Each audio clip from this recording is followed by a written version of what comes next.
back to the Fishing Doctor's Adventures. Thanks for coming along. I'm back at the Fraser River. We have a Tidal opening for Coho today.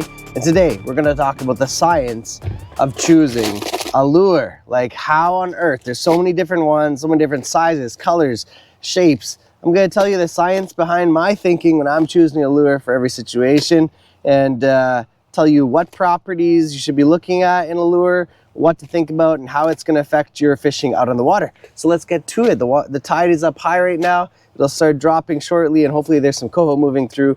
If not, I'm going to just tell you a bunch of information that should be helpful when you're out there fishing for coho yourself. Thanks for joining us. Let's get at it.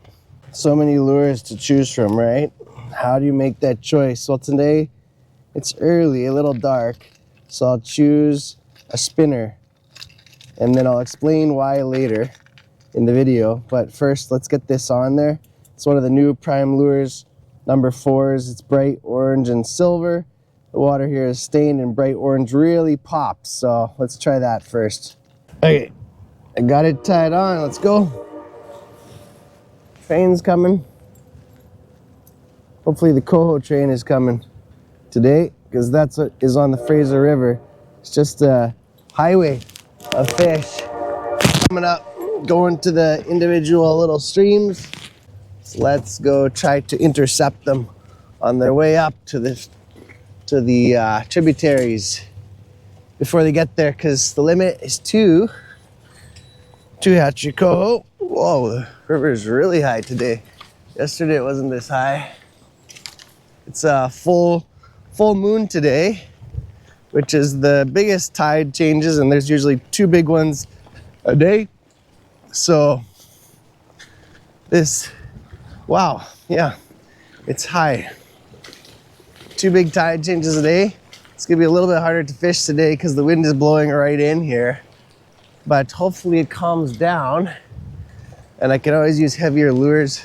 The fish don't typically, you know, they're not out there that far, so hopefully we can get into the fish here. The river is pretty dirty. Visibility is not great compared to yesterday. So we shall see. It really cleared up yesterday. So since I was here yesterday, when the tide was out, I kind of know like how the bottom structure goes. It's really muddy. I hope it clears up. Yesterday was much clearer. Oh, really? Yeah. You didn't come down yesterday. We said that was an old fish. No, I got like 6 yesterday. No way. 6 or 7. I lost like 2 or 3 too. No way. One hatchery, yeah. It was the whole, because like yesterday when I got here 7, that was like the peak of the tide, and it was falling the whole time I was catching fish. I was like way out there, like on ground.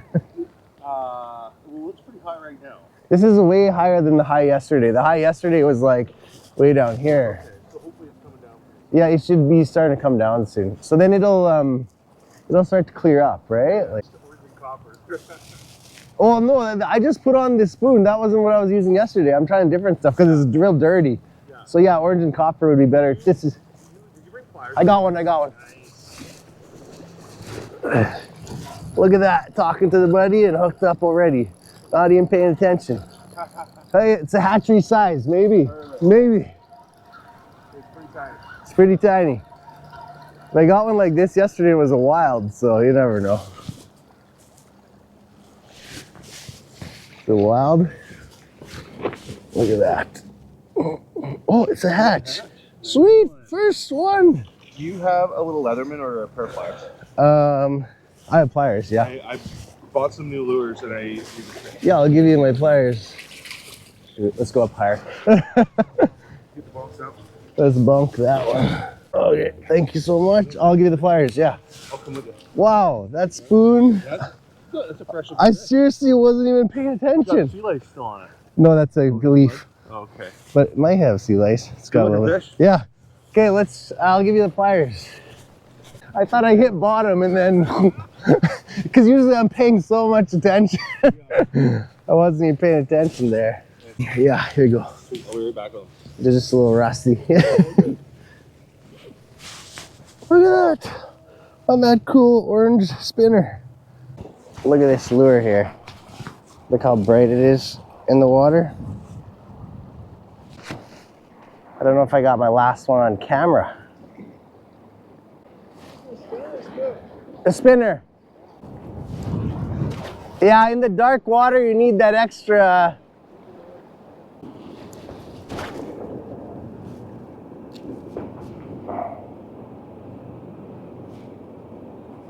I got one. I got one. That's a better one.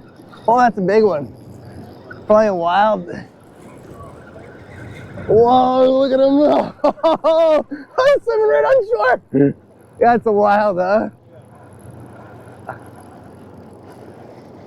Oh, that's a big buck. Oh, that's a big fish, huh? Wow. Yeah. Well, Just about went. that's one of the bigger cohos I've seen. Yeah, I caught two like this here yesterday. All right. There you go. Hooks out. Good? Yeah. Oh yeah. Do Woo! Sure. Since you're here. your phone with you? Yeah. Put it in my pocket. I'm never having people I know, right? around. Might as well.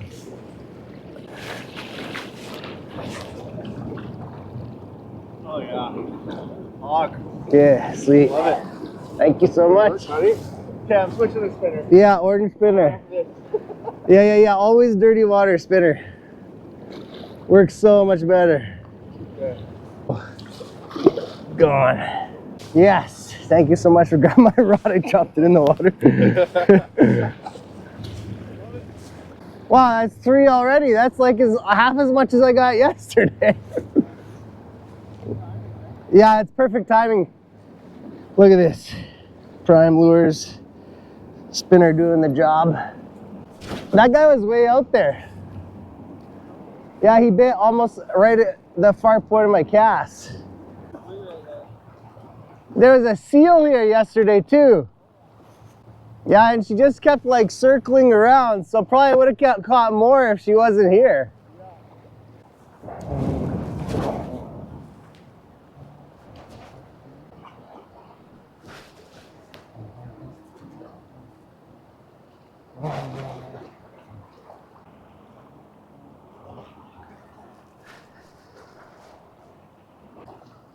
What was the other guy using, a spoon or spinner when he got that one? A spoon? Oh, a cutty. I thought that was a coho. Yeah, that was crazy. 3 really fast ones and then nothing. There's still lots of time. Like I only fished. I didn't fish at all when it was coming yesterday, coming up, because it was already going down. The whole time it was dropping, stayed good. Fish were moving. So hard to fish with all that debris. Just makes it ineffective. Let's change our lure to a spoon and try it out. Something different. I guess, I mean, I know the run is not as good as some years, but there's still quite a few. Yeah. Okay, try this splatter, white 12 gram. One buck, released another buck that was like just turning pink. I was like, oh, I'll let it go. Because it was early, I thought, oh, I'll get him. And then I got a beauty chromer hatchery on the fly, and I was pulling it up on the beach like that, and the hook popped, and it flipped. I dove on it, and I was like, gone. And then after that, that was it. He's on, he's on, he's on, he's on. Go hope and let him. Oh, you got a nice one. As soon as I left. You had a hit and then you got that one. Yeah, that's what they're surfacing, right? Yeah. Big wild? Big wild. Yeah, big wild. Oh, it's a fat one. Yeah. So hard to see them. Yeah. Belly's so fat. Hokey Dinah. Oh my.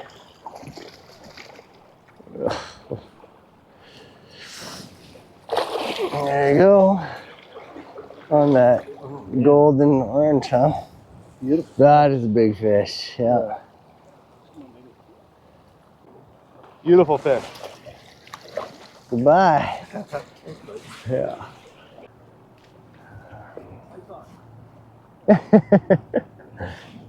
Yeah, oh, you had another one. Oh yeah. This one. This is the one. This right here, this number 4, copper and orange. This is my best murky water pattern right here. Let's give it a try. There we go, he's on. Oh! Oh, they're coming. Oh yeah.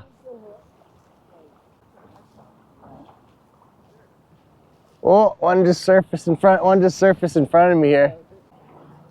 Yeah, because tomorrow the high will probably be around like 8:30 or something. I got one. There we go. Oh, he came off. Now we're losing all of them. It's clearing up. I can see my feet now.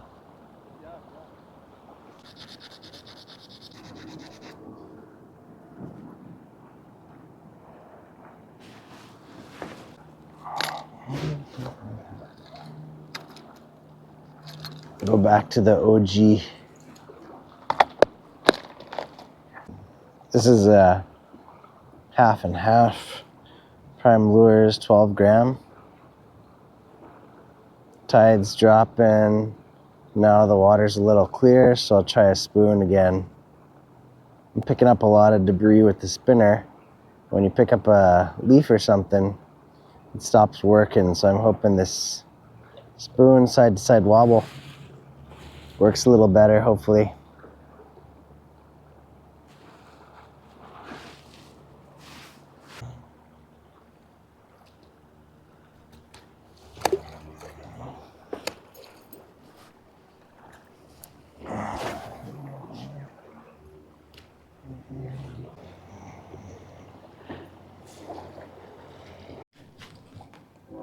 Okay, let's try this black and chartreuse. I caught a chum on it the other day, so let's see if it works for coho.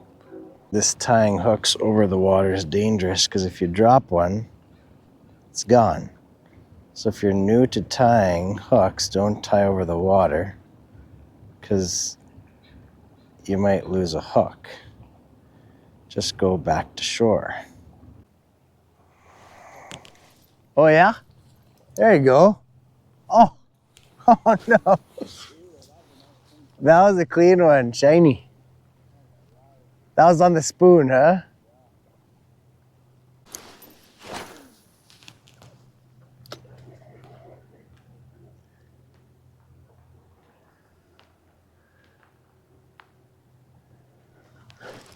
There we go. Oh, little jack.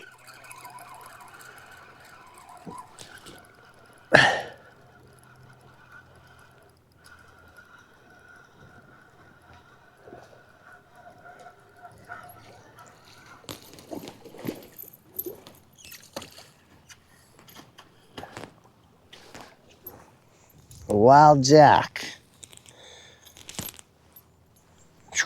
Look at that.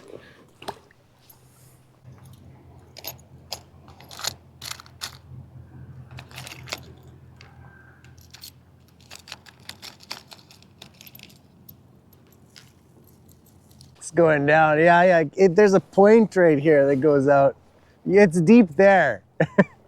Yeah, it drops off, but you'll find it. It goes down. There's a little bowl right here, so they come up and they kind of slow down, then they go out around.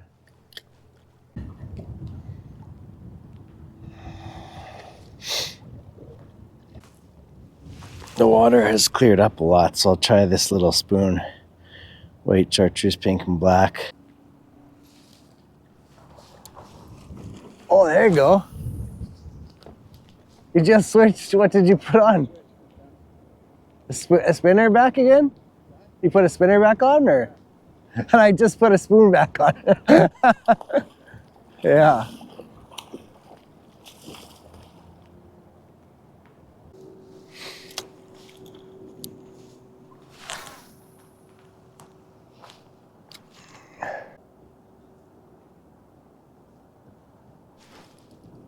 There we go.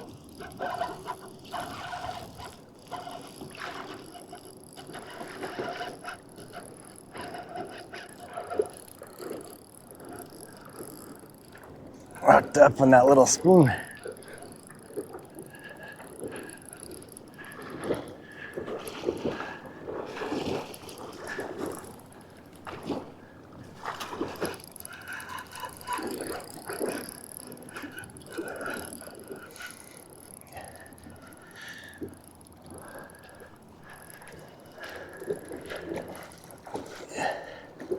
It's wild. Look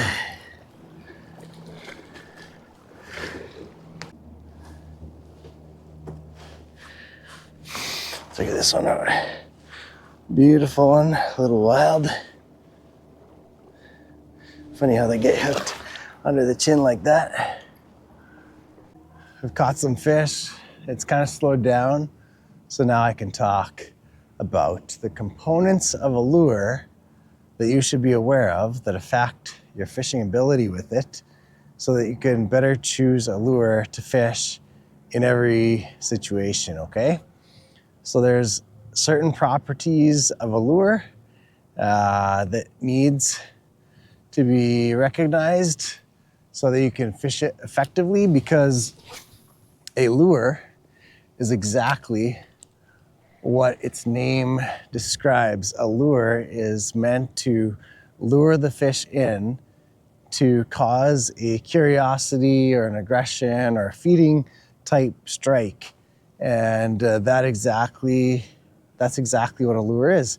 And how that lure functions is dependent on the properties of that specific lure. So let's discuss the main properties that I think go in to a lure and help you to choose which lure to pick dependent on the situation you're in. So number one is the size.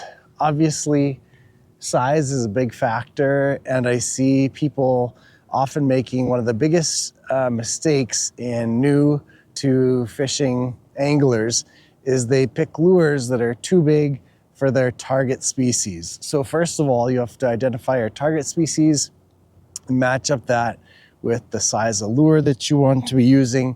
Usually it's a little smaller than you expect when you're a new angler, and it will be beneficial to you if you can select the right size of lure. So size is the first one. Usually when we're fishing for salmon and coho, we use lures that are in the 1 to 2 inch length range, and that usually is pretty good size for all river fishing for salmon when it comes to lures. The next is mass or weight of the lure. So you should be aware of this because many lures come in different weights, like the Prime Lures Glory Spoon. It actually comes in 2 different weights. So there's a 12 gram and an 18 gram. So if you choose to use the 12 gram, recognize that it's a little bit lighter of a spoon. So most likely you won't be able to cast it as far, and it won't sink as fast. So it'll ride a little bit higher in the water column, which is nice when you're fishing shallower tailouts or shallower sections of the water that are a little bit slower. So you can retrieve it slower and it'll stay higher in the water column and not get snagged on the bottom.